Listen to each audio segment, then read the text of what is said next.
Good PM. Hindi ako makapagukay ngayon guys. Dahil ayan, pumasok na ang tubig. Bumaha na.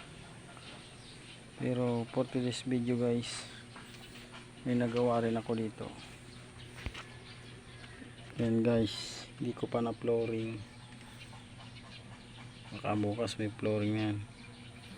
Yung tirang simento lang guys.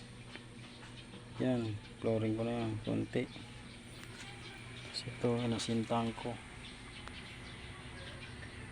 Lagyan ko na rin ng agasan ng tubig guys. Ayan siya guys. Tapos dito guys, pag magpabawas-was tayo ng tubig, hanggang dito yan. Lusot yan dito guys. Ayan siya guys, nagsaing ang batang makulit, si Iris. So ngayon guys, hanggang dito na muna aking video. Abangan nyo na lang ang susunod kong video. Thank you for watching. Charing.